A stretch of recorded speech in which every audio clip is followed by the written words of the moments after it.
अस्सलाम वालेकुम। सेठी से सवाल के साथ मैं हूँ सैयदा आयशा नाज। मेरे साथ मौजूद है नजम सेठी साहब। अस्सलाम वालेकुम। नजम सेठी साहब, एक बार फिर पाकिस्तान का मामला सारी दुनिया के सामने रख दिया गया है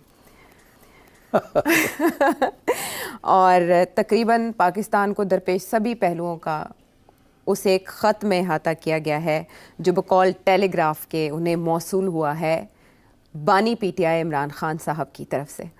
अब ये ख़त जेल से वहाँ कैसे पहुँच जाता है, इस बारे में रावी खामोश है। और इससे पहले द इकोनॉमिस्ट में इलेक्शन से पहले जब एक लेटर, एक मजमून छपा था तो उसके बारे में कहा गया था कि ये एआई के थ्रू लिखवाया गया है। लेकिन अब ये ख़त कैसे पहुँचा, इस पे अब लकीर पीटते रहेंगे। लेकिन हमने देखना ये है कि उसमें उन्होंने बातें कैसी की हैं। द इकोनॉमिस्ट के मजमून से ज़रा मुख्तलिफ है ये मजमून, क्योंकि उसमें उन्होंने डायरेक्ट इल्ज़ामात आयद किए हैं मिलिट्री इस्टेब्लिशमेंट पे कि अगर उन्हें कुछ हुआ या उनकी अहलिया को कुछ हुआ तो उसके ज़िम्मेदार मिलिट्री इस्टेब्लिशमेंट, फ़ौजी क़यादत होगी। और ये कह रहे हैं वो कि अब इनके पास, क्योंकि उन्होंने सारे रास्ते, सारे हरबे आजमा लिए हैं इस्टेब्लिशमेंट ने, तो अब एक ही रास्ता रह गया है कि मुझे कत्ल कर दिया जाए। लेकिन मैं किसी खौफ में नहीं हूँ क्योंकि मैं ग़ुलामी पर मौत को तरजीह दूँगा। ये टाइटल भी है इस ख़त का। अब सवाल यह है कि हम पिछले 2-3 हफ्तों से एक हलचल सुन रहे हैं। नवाज शरीफ साहब, पीपल्स पार्टी हाथ आगे बढ़ा रहे हैं बातचीत के लिए, उधर से भी पॉजिटिव जवाब आ रहा है। 3 नाम तजवीज़ किए जा रहे हैं। ये और बात आज इमरान खान साहब ने गुफ्तगू करते हुए कहा कि वो 3 नाम 3 जमातों के अलावा बाकी सबसे बात करेंगे। लेकिन बैरिस्टर गौहर खान और बाकी लोग सभी पाकिस्तान तहरीक इंसाफ के, वो कहते हैं हम सारी सियासी जमातों से बातचीत के लिए तैयार हैं। क्वेश्चन ये है कि एट द सेम टाइम मुल्क में बात हो रही है बैकडोर चैनल से 3 लोग जी मुतहरिक हैं और वो शराइत और तजावीज़ सामने ला रहे हैं कि इन दोनों के दरमियान ताल्लुकात बेहतर बनाए जा सकें, सियासी जमातों से बातचीत हो सके। बट टेलीग्राफ में एक मजमून छपता है जो पाकिस्तान तहरीक इंसाफ के उसी पुराने बयानिए को आगे लेकर चलता है। क्वेश्चन ये है कि क्या इमरान खान साहब अब भी उसी डायरेक्शन पर चल रहे हैं और जो उनका बाहर बयानिया चल रहा है वो सिर्फ एक डिफ्लेक्शन है? देखिए, मैं क्या के थक गया हूँ कि सियासतदान जो होते हैं वो, उनका एक फ़लसफ़ा होता है, टॉक टॉक फाइट फाइट। मैंने बहुत दफ़ा कहा है ये, टॉक टॉक फाइट फाइट। रियासतों के दरमियान भी जब मुज़ाकरात होते हैं तो फाइटिंग कोई नहीं छोड़ देता है, टॉक साथ चलती है और फाइटिंग भी साथ चलती है, क्योंकि वो एक दूसरे को सप्लीमेंट करते हैं। अगर आप फाइटिंग ना करें तो आपकी बात सुनने के लिए कोई तैयार नहीं है। अगर आप सिर्फ फाइटिंग करें तो रास्ते बंद हो जाते हैं, तो रास्ते खुलते हैं तो जाके बात आगे बढ़ती है। तो ये एक असूल है सियासत का, खा वो डोमेस्टिक सियासत हो या इंटरनेशनल सियासत हो। मैं एग्ज़ाम्पल देता हूँ आपको, बहुत हिस्टोरिक, कि जब वियतनाम के अंदर जंग चल रही थी और अमेरिका बमबारी कर रहा था, 1970s की मैं बात कर रहा हूँ, तो उस वक़्त पेरिस के अंदर वियतनामीज़ की और अमेरिकनों की पीस टॉक्स चल रही थी और उधर वो बमबारी कर रहे थे और मार रहे थे इन द थाउजेंड्स, और उधर वियट कॉन्ग जो थे वो रेजिस्टेंस कर रहे थे और वो भी लड़ाई कर रहे थे। तो ये टॉक टॉक फाइट फाइट चलती है। अब यहाँ भी खान साहब का भी यही फ़लसफ़ा है, टॉक टॉक फाइट फाइट। अपनी तरफ से वो फ़ाइट करना चाहते हैं, और वो क्योंकि उनका बयानिया फ़ाइट का है जी, मगर उन्हें पता है कि इसी बयानिए की वजह से fight pure fight talk talk नहीं की उन्होंने, तो यहाँ पहुँच गए हैं। तो इसलिए वो, अब उन्होंने अपने बंदों को कहा हुआ है कि आप अगर आप खोल सकते हैं कोई रास्ते तो खोलें। अच्छा, एक तो ये बात है। दूसरी बात ये है कि ये एक किस्म का प्रेशर टैक्टिक होता है। अब आप अगर जिस तरीके से वो प्रेशर टैक्टिक इस्तेमाल कर रहे हैं, ये एक इंतहा हो गई है इसमें। उन्होंने कोई रास्ता छोड़ा नहीं। अब वो पहले वो मिलिट्री इस्टेब्लिशमेंट की बात करते थे, नहीं, पहले वो बात करते थे इस्टेब्लिशमेंट की, फिर उन्होंने मिलिट्री इस्टेब्लिशमेंट का लफ्ज़ ऐड कर दिया उसमें, और अब उन्होंने ये कह दिया है कि under the direct guidance of the army chief, और नाम लिया है जनरल साहब का 2 बार। तो उसके बाद तो फिर कोई गुंजाइश नहीं रह जाती, क्योंकि अगर आपने सारी बात मिलिट्री इस्टेब्लिशमेंट, और उससे पहले आपने वाज़ेह कर दिया कि ये मिलिट्री इस्टेब्लिशमेंट जो है ये साहब की इस्टेब्लिशमेंट है, तो उन्होंने तो अटैक कर दी ना डायरेक्ट। तो इन्होंने अप कर दी है, जैसे कहते हैं ना, लेवल अप कर दिया है। और पहली बात। दूसरी बात ये कि लेवल अप सिर्फ ये नहीं हुआ कि military establishment guided by Asim Munir. फिर उन्होंने आगे जाके ये भी कह दिया जी। कि अगर खुदा ना ख्वास्ता मेरी अहलिया को कुछ हुआ तो मैं I will hold directly hold, एक नाम मिलिट्री इस्टेब्लिशमेंट का नाम नहीं लिया, डायरेक्ट नाम ले लिया उन्होंने, तो और ज़्यादा अप हो गया जी। अब जो इंटरेस्टिंग बात ये है कि ये जो 2 मजमून उनके नाम पे छपे हैं जी, ये कहाँ छपे हैं, और दोनों मजमून में उन्होंने पहले मिलिट्री इस्टेब्लिशमेंट और अब और आगे बढ़ गए हैं। ये पहले लंदन इकोनॉमिस्ट में छपा जी, और अब जाके लंदन की डेली टेलीग्राफ में जी। छपा। अब ये दोनों जो अखबार हैं, इकोनॉमिस्ट भी और टेलीग्राफ भी, ये राइट विंग अखबार हैं, ये कंजर्वेटिव पार्टी के अखबार हैं, ये लेबर पार्टी के अखबार नहीं हैं। एक दूसरी बात ये है कि इकोनॉमिस्ट थोड़ा छुप के चलता है जी। और डेली टेलीग्राफ तो ओपनली एंटी पैलेस्टीनियन और प्रो इजराइल और प्रो जायनिज्म है। तो अब बड़ी इंटरेस्टिंग बात है कि खान साहब के मजमून जो छप रहे हैं वो राइट विंग अखबारों में छप रहे हैं। तो अब ये क्यों ऐसी बात है कि वो कंजर्वेटिव पार्टी के जो लोग हैं, जो राइट विंग ब्रिटिश एस्टैब्लिशमेंट है, वो खान साहब को सपोर्ट कर रही है। अच्छा, अब वहाँ मैं इससे आगे नहीं जाऊँगा बिकॉज खान साहब के जो ब्रदर इन लॉ हैं वो भी कंजर्वेटिव पार्टी में हैं जी, जी। और उनके बहुत से तल्लुकात हैं with the state of Israel. तो मैं ये समझता हूँ कि उन्होंने फिर जैसे उन्होंने वहाँ राइट विंग डोनाल्ड ट्रंप के साथ अच्छे तल्लुकात बनाए थे अमेरिका में, इसी तरीके के साथ यहाँ भी वो राइट विंग में यूके के अंदर राइट विंग में वो तल्लुकात उन्होंने बनाए हैं। अब वो इसलिए क्योंकि उन्हें पता है कि ज़्यादातर जो पाकिस्तान अफवाज के जो तल्लुकात हैं with the American establishment and with the British establishment, वो राइट विंग अमेरिकन एस्टैब्लिशमेंट और right wing British establishment. This is how it is connected. तो इसलिए उनको ये इस बात का एहसास है कि अगर किसी ने पाकिस्तानी मिलिट्री एस्टैब्लिशमेंट के ऊपर प्रेशर डालना है तो right wing American establishment which is the pentagon and the military industrial complex and Donald Trump एक तरफ, और इस तरफ the conservative party and these papers like the Economist and like this. तो मैं ये समझता हूँ this is a great strategy. ये इसमें ज़ाहिर है उनको किसी ने समझाया ये सारी बात और इसलिए वो उन्होंने ये प्लेटफॉर्म्स लिए हैं और उनका यही मौक़िफ़ है कि जितना ज़्यादा प्रेशर मैं डालूँगा उतनी ज़्यादा मिलिट्री इस्टेब्लिशमेंट एक्सपोज होगी यहाँ की और उसके ऊपर प्रेशर आएगा from the international right wing military establishment, क्योंकि खान साहब इज़ ट्राइंग टू वू, उनके साथ रब्ता रखना चाह रहे हैं। उनको पता है कि अगर कोई लिबरल इस्टेब्लिशमेंट हो तो वो शायद खान साहब को सपोर्ट नहीं करेगी, राइट विंग इस्टेब्लिशमेंट शायद खान साहब को सपोर्ट करे। तो इस किस्म की सियासत है बट टॉक फाइट। खान साहब इस जो कहते हैं ना कि बिल्कुल ऊपर ले जा रहे हैं, ये मिलिट्री इस्टेब्लिशमेंट के ऊपर प्रेशर डाल रहे हैं कि, और प्रेशर किस बात का, 2 बातें, एक ये कि इलेक्शन करवाएं, दूसरा ये मुझे जेल से निकालें। और आज आपने देख ही लिया कि वो जो एक रिटायर्ड जनरल साहब हैं उन्होंने भी जो प्रपोजल फ्लोट की है रेकन्सिलिएशन की, उसके अंदर क्या है, मोटा पॉइंट ये है कि जी ये 2 साल के बाद इलेक्शन करा लें। बिल्कुल 2 साल में आप इलेक्शन करा लें। अब 2 साल क्यों, 1 साल क्यों नहीं, 3 साल क्यों नहीं, क्योंकि 2 साल रहते हैं जनरल आसिम मुनीर की एक्सटेंशन के लिए या रिटायरमेंट के लिए। ओके, सो दिस इज, तो इसलिए ये 2 साल वाली बात जो है इसकी अहमियत बन जाती है। तो ये सब चीज़ें लिंक्ड है एक दूसरे के साथ। तो खान साहब एक स्ट्रेटजी के तहत ये सब कुछ कर रहे हैं। तो इसीलिए ये जो बाकी लोग जो हैं, एक तरफ उन्होंने 3 मेंबर कमेटी भी बना दी है कि इन तीनों, ये 3 में से कोई भी बात करे मुझे कोई इतराज़ नहीं है। गंडापुर साहब हैं, उमर अयूब हैं और शिबली फराज साहब हैं, मगर अब एक और चौथा मोहरा जो है वो भी कूद गया है, वो है फवाद चौधरी साहब। फवाद चौधरी साहब भी बाहर आ गए हैं और अब उनकी ये कोशिश होगी कि ये तीनों के पत्ते काट के वो कोई रास्ता निकालें खान साहब के लिए, ताकि खान साहब उनके लिए रास्ता निकालें, वो वापस पीटीआई में आ जाए। क्योंकि फवाद चौधरी के खिलाफ काफ़ी पीटीआई के अंदर रिजेंटमेंट है, पहले भी थी और अब तो ज़्यादा है, बिकॉज वो समझते हैं कोई डील करके ये बाहर आए हैं।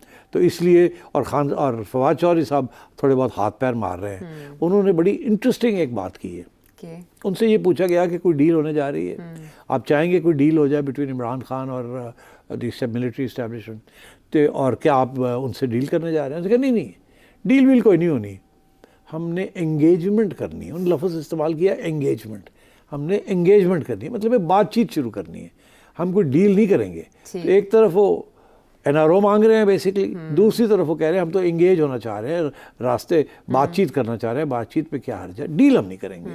तो इसका ये मतलब है कि एक तरफ नो डील ठीक है। दूसरी तरफ ये कि एंगेजमेंट से मुराद ये हमारे लिए रास्ता खोलें, मगर हमारी टर्म्स पे खोलें, और वो टर्म्स जो हैं वो एक रिटायर्ड जनरल साहब ने आपके आगे रख दी है कि जी 2 साल के अंदर ये हुकूमत जाए और एक इलेक्शन हो जाए। हाँ, लेकिन इमरान खान साहब ने डयाला जेल में गुफ्तगू करते हुए कहा है कि मैंने किसी को कोई टास्क, किसी रिटायर्ड को कोई टास्क नहीं जाहिर है डायरेक्ट तो कभी भी नहीं देते, और आपको पता ही है जो right wing military establishment retirement में है, हाँ। उसमें मैं समझता हूँ 80% लोग जो हैं वो खान साहब के साथ हैं। तो वो तो आपने देख ही लिया जिस तरीके से पिछले महीनों में जो कैंपेन चली थी ऑफ रिटायर्ड आर्मी पर्सनल। जी बिल्कुल।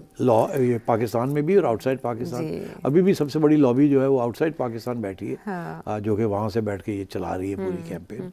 तो ये कोई it's all part of a particular pro Imran Khan lobby. Okay, part of a design. उसी डिज़ाइन का किसी डिज़ाइन का जिक्र इमरान खान साहब ने भी किया, और जो बात आप कर रहे हैं सेठी साहब, हामिद खान साहब ने भी एक इंटरव्यू में वही बात की है कि जब बहुत ज़्यादा दबाव होता है तभी इस्टेब्लिशमेंट बात करने के लिए मजबूर होती है, और अगर हुक्मरान इत्तेहाद हुकूमत छोड़ दे तो ही बात हो सकती है। यानी जितना आपका एनालिसिस था वो हामिद खान साहब ये कह रहे हैं जी, तो कह रहे हैं कि प्रेशर जितना ज़्यादा डालें वो अच्छा है। तो अब मेरा सवाल ये है कि इससे पहले आप बता चुके कि, सॉरी टू कट यू, इससे पहले आप बता चुके कि इस्टेब्लिशमेंट की तरफ से नो इंटरेस्ट, नो लिफ्ट।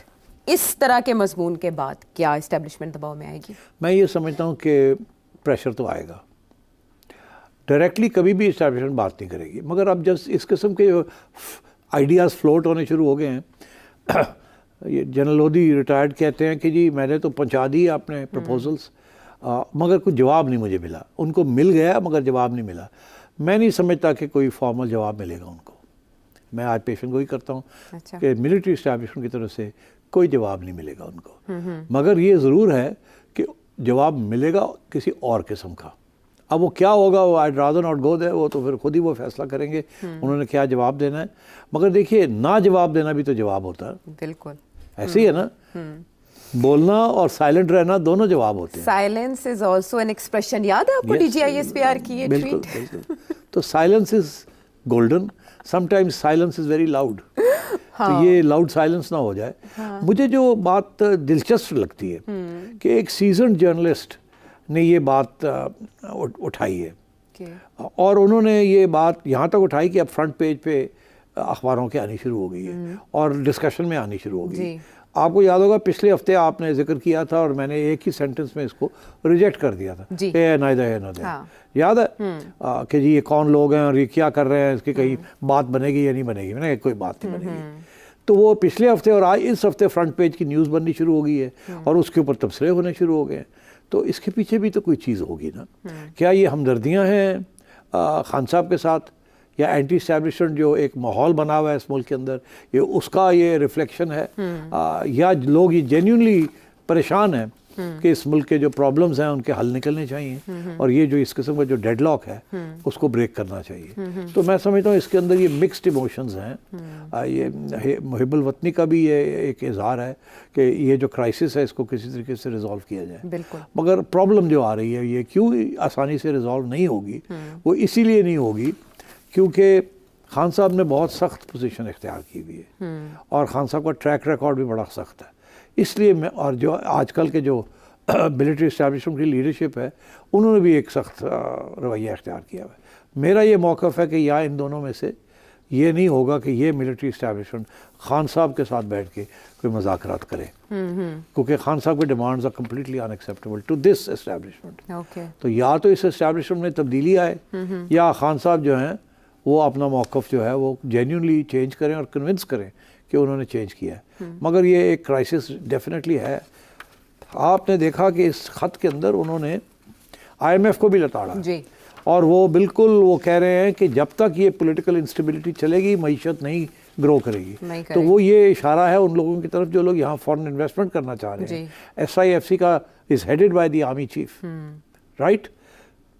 तो वो कोशिश कर रहे हैं यहाँ फॉरेन इन्वेस्टमेंट लाने की और मईशत को चलाने की, और पटरी से उतर चुकी है उसको वापस वहाँ लाने की। और खान साहब जो हैं दुनिया को ये कह रहे हैं कि इस मुल्क के अंदर कोई फॉरेन इन्वेस्टमेंट मत करें, यहाँ पॉलिटिकल इंस्टेबिलिटी, और जब तक ये नहीं हल होगी ये मुल्क स्टेबल नहीं होगा और इकॉनमी रिवाइव नहीं होगी।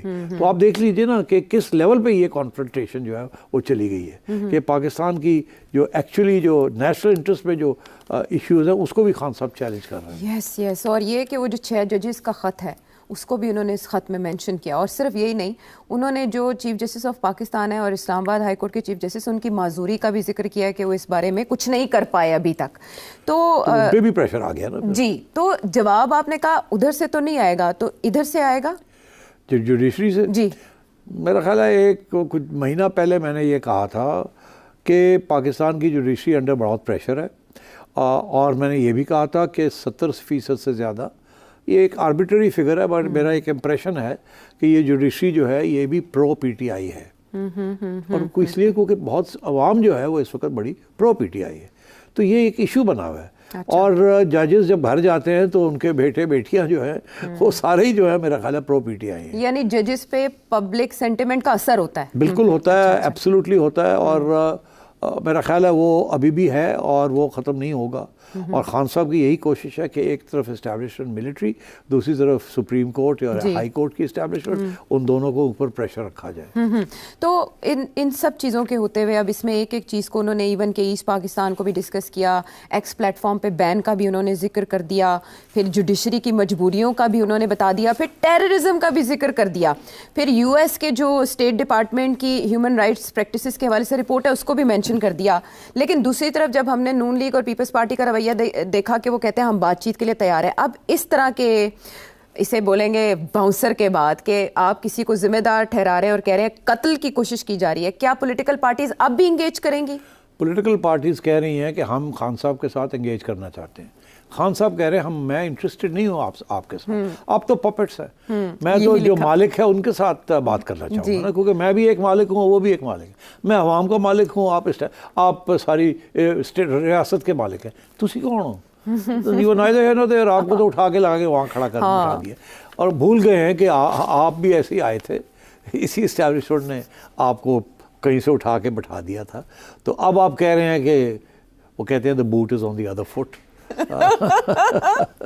तो खान साहब मेरा ख्याल है कि ये वैसे इशू बहुत सीरियस है और इसको रेजोल्यूशन के बगैर बड़े मसले बनेंगे। अब कैसे रिजॉल्व होगा, खान साहब पीछे हटेंगे या एस्टैब्लिशमेंट पीछे हटेगी, या हालात ही ऐसे बन जाएंगे किसी न किसी वजह से कि किसी एक को पीछे हटना पड़ेगा। तो सर साहब, इससे पहले भी जब मोहतरमा बीबी शहीद बेनज़ीर भुट्टो साहिबा ने एक लेटर लिखकर अपने लाइफ थ्रेट से आगाह किया था, एक ईमेल के थ्रू 4 नाम मेंशन किए थे, वो फिर बाद में मुल्क आई तो वो शहीद भी हो गई। जब इस तरह से एक वर्ल्ड क्लास लीडर अपने लाइफ थ्रेट्स के बारे में बताता है तो कितना सीरियस इन खदशात को लेना चाहिए? लेना तो चाहिए, मुझे लिया नहीं जाता। मोहतरमा ने तो 4 नाम लिए थे, चारों नाम जो हैं उसके ऊपर कोई एक्शन नहीं लिया गया और चारों धंधना रहे हैं बाहर बैठ के और किसी किस्म की उनके ऊपर दाग नहीं लगा और ज़्यादा डिस्कशन भी नहीं हुई। हालांकि उनमें से कम एक दो एक्टर्स जो थे वो तो मुशर्रफ की रेजीम के साथ बड़े क्लोजली रिलेटेड थे, तो इसलिए मेरा ख्याल है ये लोग इन चीज़ों को ज़रा इसकी तरफ तवज्जो नहीं देते, स्पेशली अगर रियासत के साथ उनका कोई ताल्लुक हो। आपको नहीं लगता कि हुकूमत को चाहिए? सिर्फ ये कह दूं कि देखिए ना, केसेस तो चले थे ना जी, बनाए गए थे मर्डर केस, कहाँ गया? पूछ लीजिए जरदारी साहब को, स्कॉटलैंड यार्ड तक आई, कहाँ गया? जरदारी साहब को पूछे वो केसेस का क्या हुआ जो मोहतरमा के मर्डर के ऊपर बने थे। याद भी नहीं किसी को कि केस हुआ, क्या हुआ, वो अभी तक पड़ा हुआ है या कोई कंक्लूजन निकली या नहीं निकली, क्या हुआ, इन्वेस्टिगेशन का क्या हुआ, कुछ नहीं पता चला। हो सकता है आज से 40-50 साल बाद कोई रेफरेंस सुप्रीम कोर्ट जाए और भुट्टो रेफरेंस जैसा ही कोई फैसला, फिर भी ये नहीं पता चलेगा। अलबत्ता ये कोई फैसला आ सकता है कि हाँ जी उसमें फलाने का हाथ था, ये कभी नहीं पता चलेगा। वो तो तालिबान ने, बैतुल्ला मसूद ने कहा था कि मैंने किया है, बात वहीं ख़त्म हो गई थी। अब वो कैसे किया, क्योंकि इसने फैसिलिटेट किया, कोई कॉन्ट्रैक्ट बनाया गया, नहीं बनाया गया एंड सो ऑन, बहुत से सवाल रह गए थे और वो रह ही जाएंगे। ठीक है, मेरे भी कुछ सवाल इससे रिलेटेड रह गए, लेकिन ब्रेक का कहा जा रहा है, हम वापस आके बात को आगे बढ़ाते हैं।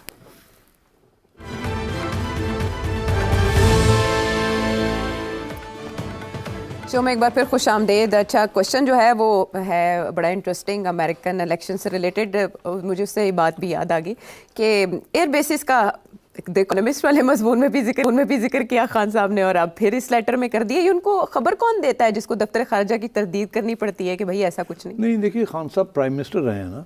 अच्छा, तो ये बातें तो उनके ज़माने में भी होती होंगी ना। हाँ। तो उनको तो पता है एजेंडा के ऊपर आइटम्स कौन से थे बिटवीन US पाक। ओके। तो खान साहब नोज कि डिस्कशंस जारी थी। मैंने भी अपने एक प्रोग्राम में जिक्र किया था, पसंद नहीं आई मेरी बात कहीं, मगर खान साहब को पता है कि ये आइटम एजेंडा आइटम था। अब वो सोच रहे होंगे कि पता नहीं ये इन्होंने कंसीड कर दिया या नहीं किया, क्योंकि उस वक्त तो ये बातें चल रही थी, कंसीड नहीं किया था। मगर मेरा नहीं ख्याल अभी भी कंसीड किया है, मगर मेरा ख्याल है खान साहब को पता है कुछ बातों का। कमजोरी का वो कहते हैं ना, दुखती रग शायद वो छेड़ के ना आइडिया तो हो जाता है खत पढ़ने के बाद। लेकिन एहसन साहब पूछना क्या चाह रहे हैं जी? आने वाले अमेरिकन इलेक्शंस में जहां हमें ये लग रहा है कि शायद ट्रंप को बाइडन पर बतरी हासिल है, सबकत हासिल है, अगर ट्रंप जीत जाते हैं तो उसके मुहर्रिकात पाकिस्तान पर क्या होंगे और दूसरे रीजन्स पे क्या होंगे, और जो यूक्रेन रशिया वॉर है क्या वो किसी अंजाम की जानिब जा सकेगी? हाँ जी, ऐसे है कि ट्रंप जीत जाते हैं, हाँ बिल्कुल 50-50 चल रहा है इस वक्त, तो ट्रंप जीत सकते हैं, मगर श्योर नहीं है। मेरा ख्याल एक आध स्टेट में ये फैसला होगा कि कौन जीता है और कौन हारता है। अगर ट्रंप जीत जाते हैं तो आप सोचिए कि ट्रंप ने वही काम करना है जो वो पहले करते रहे। अब वो क्या कर रहे थे पहले और अब क्या करेंगे? एक तो वो नेटो की एक्सपेंशन के ख़िलाफ़ है। वो समझते हैं कि यूरोप को खुद पैसे अब अपनी डिफेंस के लिए पैसे कुछ कंट्रीब्यूट करना चाहिए। ये सारे का सारा बोझ जो है ये अमेरिका को नहीं उठाना चाहिए। तो एक तो ये, और यूरोप इस बात को पसंद नहीं करता। वो तो कहते हैं जी अमेरिकन ट्रूप्स भी यहाँ बेस्ड हों, सारा नेटो को अमेरिका ही चलाए और हमारी डिफेंस जो है वो सारी की सारी अमेरिका ही करे, क्योंकि वो समझते हैं कि उनकी मईशत जो है वो काफ़ी कमज़ोर है कंपेयर टू दी अमेरिकन, और वो समझते हैं कि वो इतने बड़े ज़्यादा पैसे डिफेंस के लिए नहीं दे सकते, इसलिए वो नेटो के अंदर रहना चाहते हैं और वो चाहते हैं कि अमेरिका नेटो को स्ट्रॉन्ग रखे। मगर ट्रंप का ये मौक़िफ़ है कि नहीं, अब वक्त आ गया कि यूरोप जो है वो अपनी डिफेंस का खुद फैसला करे, और कुछ नहीं तो नेटो सारा का सारा ख़र्चा अमेरिका को नहीं उठाना पड़े, ये खुद भी कंट्रीब्यूट करें अपनी डिफेंस के लिए। पहली बात तो एक तो ये कि अमेरिका यूरोप रिलेशंस जो है वो और टेंस हो जाएंगे। नंबर 2, वो नहीं समझते कि Russia possess a big threat. वो पेंटागन और मिलिट्री इंडस्ट्रियल कॉम्प्लेक्स के ख़िलाफ़ हैं। उनका ये मौक़िफ़ रहा है कि ये हमारी अमेरिका की जो मिलिट्री इंडस्ट्रियल कॉम्प्लेक्स है ये हर जगह पे चाहती है कि रेजीम चेंज हो, जंग हो, ताकि इनके बजट्स बढ़ें और कमीशंस बढ़ें और ये अपने टेंटिकल्स जो है सारी दुनिया में फैलाएं। ट्रंप समझता है कि हमें उसको डोमेस्टिक इकॉनमी की तरफ तवज्जो देनी चाहिए, और वो थोड़ा सा आइसोलेशनिस्ट है जिसे कहते हैं। वो समझता है कि अमेरिका ने बहुत बड़ा अपना एक्सटर्नल रोल किया हुआ है, इसकी कोई ज़रूरत नहीं है, तो घर में तवज्जो देनी चाहिए और घर में अपलिफ्ट करनी चाहिए, और ये जो जंगजू किस्म की जो रियासत बनी हुई है अमेरिका की, इसको कमज़ोर करना चाहिए। मगर साथ साथ वो इमिग्रेशन के भी ख़िलाफ़ हैं, स्पेशली मैक्सिकन इमिग्रेंट्स, और वैसे भी इमिग्रेशन पॉलिसीज़ को वो टाइट करना चाहते हैं, क्योंकि वो एक जैसे आप समझ हैं ना वाइट सुप्रीमेसिस्ट और इनवर्ड लुकिंग अमेरिका को बनाना चाह रहे हैं। वो समझते हैं कि बहुत ज़्यादा इंटरनेशनलिस्ट हो गया अमेरिका और इसके प्रॉब्लम्स ही इसी वजह से हो रहे हैं। तो मैं ये समझता हूँ कि वो कोरिया के साथ भी बना के रखना चाहते हैं, लड़ाई झगड़ा नहीं करना चाहते। चाइना के साथ भी कारोबार करना चाहते हैं, रशिया के साथ वो लड़ाई झगड़े नहीं करना चाहते, और वो समझते हैं कि नेटो को आगे नहीं बढ़ना चाहिए। और वो समझते हैं ये जो बाइडन की पॉलिसी है, यूरोप की जो पॉलिसी है, जिसके साथ वो यूक्रेन को नेटो में इंक्लूड करके रशिया के बिल्कुल बॉर्डर के ऊपर अपनी पहुंचना चाहते हैं, और वो समझते हैं कि रशिया इज़ जस्टिफाइड कि वो ये ना करें। इसके अलावा भी वो ये समझते हैं कि पैलेस्टाइन के लिए जो सपोर्ट दुनिया में अब उभर रही है, वो समझते हैं American foreign policy towards Israel, इसको भी तब्दील करने की ज़रूरत है। तो मैं ये समझता हूँ कि on the whole internationally Donald Trump की जो पॉलिसीज़ होंगी वो बेनिफिशियल होंगी, मगर डोमेस्टिकली वो राइट विंग पॉलिसीज़ होंगी, वो anti freedom, anti individualism, anti liberalism और आइसोलेशनिस्ट, एंटी इमिग्रेशन, तो इस किस्म की उनकी पॉलिसीज़ होंगी। अब आइए आप पाकिस्तान की तरफ आपने देखा कि जब वो पावर में थे तो उन्होंने बड़े सख्त बयान दिए थे पाकिस्तान के ख़िलाफ़। एक बयान ये भी था कि पाकिस्तान ने 20 साल हमें अगर क्या लफ्ज़ इस्तेमाल करूं वो बनाया है और अब हम वो नहीं बनना चाहेंगे, और ये 20 अरब डॉलर हमसे ले गए और हमसे गेम्स खेलते रहे, डबल क्रॉसिंग करते रहे। तो उनका मौका बड़ा क्लियर है पाकिस्तान के बारे में। मगर अब क्योंकि पाकिस्तान की ज़रूरत नहीं है उन्हें, और वो समझते हैं कि अफ़गानिस्तान के अंदर भी मुदाखलत अमेरिका की अब नहीं होनी चाहिए, तो मेरा ख्याल है कि उनकी दिलचस्पी पाकिस्तान में बड़ी कम से कम रहेगी, अब मिनिमल रहेगी। उस वक्त तो फिर थोड़ी सी इंटरेस्ट था बिकॉज अभी विड्रॉल होनी थी और सब कुछ हो रहा था, मगर अब वो फारग हो चुके हैं अफगानिस्तान से, और ये बेसेस और इस किस्म की चीज़ वो इसको ज़्यादा इनकरेज नहीं करेंगे। अलबत्ता ये ज़रूर है कि वो इंटरेस्ट रखेंगे इन टर्म्स ऑफ कि यहाँ कोई ऐसी टेररिज्म ना उभरे जिसका इम्पैक्ट जाके पाकिस्तान पे पड़े, मगर इससे ज़्यादा वो ज़्यादा पाकिस्तान में दिलचस्पी नहीं शो करेंगे। यानी माजी में जो कहा जाता था कि पाकिस्तान में हुकूमतों की तब्दीली किरदार रहता, तो वो इसलिए था कि अमेरिका को पाकिस्तान की ज़रूरत थी, और सेठी साहब कह रहे हैं कि अब ऐसी कोई ज़रूरत। सवाल जो रुख है या इशारा था वो ये था कि क्या वो इमरान खान की इमदाद करेंगे, क्योंकि वो बड़ी दोस्ती थी, लगता है ऐसे था कि बड़ी दोस्ती है। आपको याद होगा कि इमरान खान साहब जब वापस आए थे डोनाल्ड ट्रंप को मिलके, तो एयरपोर्ट पे उन्होंने कहा था कि मुझे ऐसे लगता है कि मैं वर्ल्ड कप जीत के आया हूँ एक दफ़ा फिर। तो मगर जाहिर है वो वर्ल्ड कप तो क्या जीता है, जीत के आए थे, ऐसी कोई बात नहीं थी, दोस्ती शोस्ती कोई नहीं होती, ये इंटरेस्ट की बात होती है। और मैं समझता हूँ कि डोनाल्ड ट्रंप जो है वो एक रूटीन किस्म के बयानबाजी करेंगे, मगर क्या वो आगे बढ़ के और इमरान खान की को मदद करेंगे, आई डोंट थिंक सो। चले, ये जवाब भी मिल गया, और यही शायद जानना चाह रहे थे हमारे व्यूवर। वापस आते हैं ब्रेक के बाद।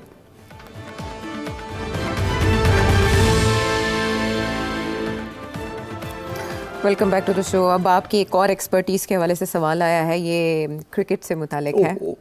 आई होप नकवी साहब के बारे में नहीं है। नहीं, हम आपको उधर कोई जो सवाल नहीं लेना नकवी साहब के बारे में या पीसीबी के बारे में। आई नो आप हर बार यही इंस्ट्रक्शन देते हैं, लेकिन जाहिर है हमें भी तो छेड़खानी करनी है, कोई खबर निकलवानी है। क्या सवाल? चले वो अदील साहब क्या पूछना चाह रहे हैं, मेरा ख्याल है उन्हीं की जुबानी शामिल करते हैं। हमारी बड़ी ख्वाहिश है कि पाकिस्तानी क्रिकेटर्स आईपीएल खेलें। आप पीसीबी और गवर्नमेंट ऑफ पाकिस्तान को किन इक़दाम करने का मशवरा देंगे कि ये मुमकिन हो सके? देखिए, आईपीएल, इंडियन क्रिकेट बोर्ड और आईपीएल दोनों अलग हैसियत है, मगर ताल्लुक़ है, ज़ाहिर है। मगर जैसे इंडियन क्रिकेट बोर्ड का फ़ैसला है कि वो पाकिस्तान में पाकिस्तान के साथ नहीं खेलेंगे, वो पाकिस्तान क्रिकेट टीम में ही भेजेंगे। बाय द वे इसका ताल्लुक़ आगे चैम्पियंस ट्रॉफी के साथ भी है, वो भी किसी वक्त डिस्कस कर सकते हैं क्या वो आएंगे या नहीं आएंगे, और आखिरी वक्त पे क्या करेंगे या नहीं करेंगे।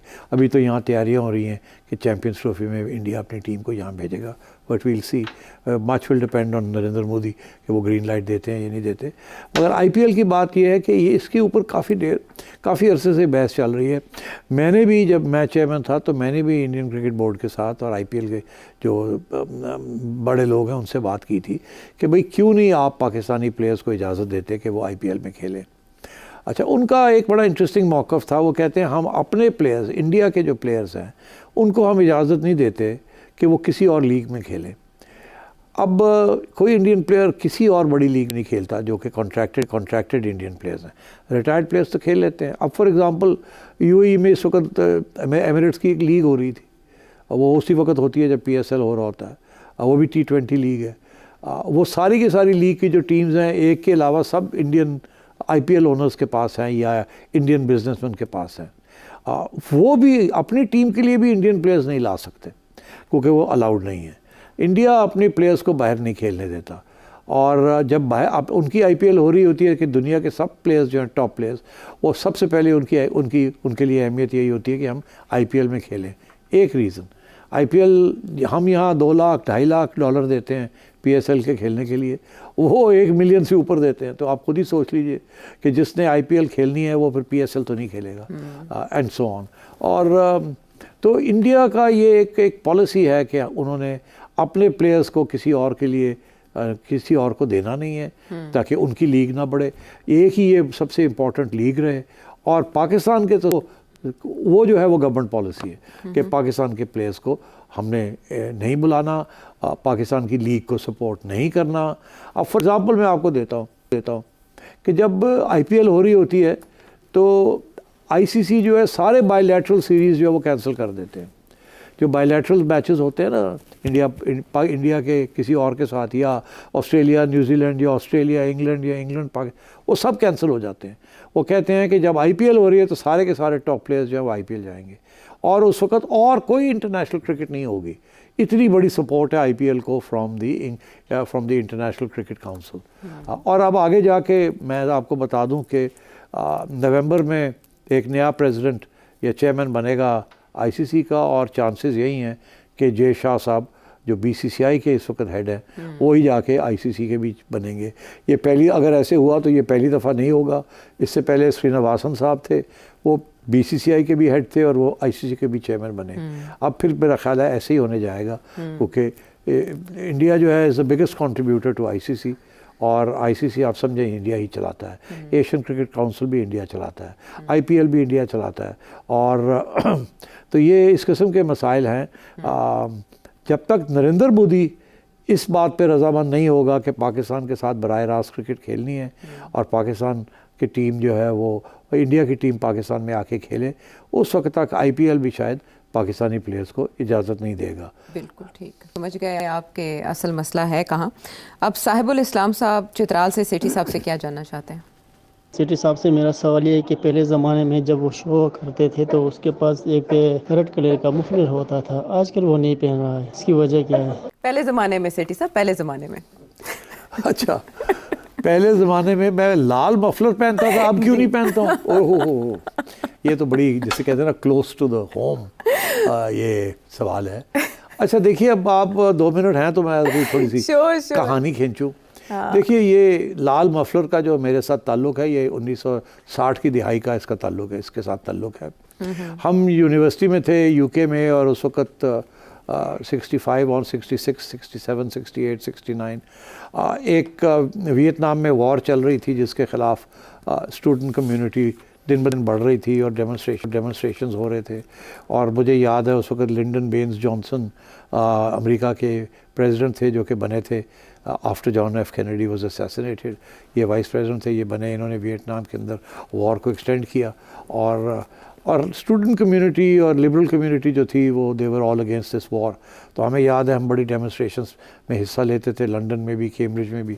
और उस वक़्त ये ज़्यादातर ये जो डेमोन्स्ट्रेशंस थी against Lyndon Baines Johnson and the American involvement in the Vietnam war, हम कहते थे hey LBJ, how many kids did you kill today, hey LBJ, फिर हो ची मिन, हो ची मिन। तो वो अब आपको पता है, ये जो लेफ्टिस्ट रेजीम्स थी या जो कम्युनिस्ट रेजीम्स थी जिसके ख़िलाफ़ ये जंग छिड़ी हुई थी, अमेरिका ने छिड़ी हुई थी। चाइना का भी है रेड, रशिया का भी रेड था, वियतनाम का भी झंडे के अंदर रेड है। तो ये red colour comes from the communist regimes. अच्छा, ये तो शुरू से ऐसे ही है, मगर इंटरेस्टिंग बात यह है कि स्टूडेंट्स ने ये रेड कलर उस वक़्त, जिसमें खादम भी शामिल था, क्योंकि उस वक़्त जो जंग छिड़ी हुई थी was against, it was an imperialist war against Vietnam. और उसमें अमेरिका लाखों की तादाद में, हज़ारों की तादाद में, सैकड़ों की तादाद में ज़ख्मी और किल कर रहा था, और बॉम्बिंग हो रही थी B-52s की। तो उस वक़्त जब ये डेमोन्स्ट्रेशंस होते थे तो बहुत से लोगों ने रेड फ्लैग्स पकड़े होते थे, या रेड स्कार्फ्स पहने हुए होते थे, या लाल टोपियाँ पहनी हुई होती थी, as a measure of solidarity. तो ये रेड स्कार्फ के बैकग्राउंड वो है। मैंने तो कैम्ब्रिज में फिर throughout my 4-5 years there मैं तो रेड स्कार्फ ही पहनता रहा। कोई दाढ़ी वाड़ी भी रखी हुई थी थोड़ी सी। अच्छा, हाँ, उस ज़माने की तस्वीर है कोई? वो पता नहीं, वो छुपा के रखी है। तो अब मैंने देखा, जहाँ जब मैं आया तो शुरू में मैंने भी रेड स्कार्फ यहाँ भी पहनना शुरू कर दिया, ऐਵੇਂ ही जैसे कहते हैं ड्रामा, कि चलो थोड़ा सा निशानदेही हो जाए, हाँ, कि कुछ याद रहेगा पुराने ज़माने जब हम भी एहतजाज करते थे, सड़कों पे निकलते थे। अब तो हिम्मत नहीं है, तो उस वक़्त थी। तो फिर मैंने देखा एक दिन कि वो इमरान खान साहब ने रेड स्कार्फ पहना हुआ है, तो मैंने कहा अरे ये क्या हुआ? तो फिर मैंने सोचा कि खान साहब को भी ये शायद इसी किस्म की सोच होगी कि वो भी अब अपने आप को एक रेबल सोच रहे हैं और रिवोल्ट करना चाह रहे हैं। तो जाहिर है वो इनकलाब का रंग जो है वो लाल ही था ना, तो खान साहब ने भी फिर इनकलाबी बन चुके थे। वो फिर जब, और मैंने कहा यार ये मेरा एक स्कार्फ था, अब खान साहब ने भी पहनना शुरू कर दिया। तो फिर मैंने सोचा यार इसको मैं रखूं या ना रखूं। अच्छा। अभी मैं सोच ही रहा था तो एक दिन मैंने देखा कि शेख रशीद साहब, उन्होंने भी लाल स्कार्फ लेना शुरू कर दिया। मैंने कहा हुण बहुत हो गया, हुण मैं ला देना, हुण शेख साहब अगर लाल स्कार्फ पहन गए तो मैं इस खाते दस्तबरदार होता हूँ। तो वो फिर मैंने लाल स्कार्फ आपने संभाल के रखा है? संभाल के रखा हुआ है, और जिस दिन शेख साहब उतारेंगे तो मैं वापस बड़ा इंटरेस्टिंग सवाल आया, और इसका जवाब उससे ज़्यादा इंटरेस्ट मज़ीद जानना चाहें तो इस नंबर पर भेजिए जो आपके सामने टेलीविजन स्क्रीन पर है। अगले प्रोग्राम तक के लिए इजाज़त दें।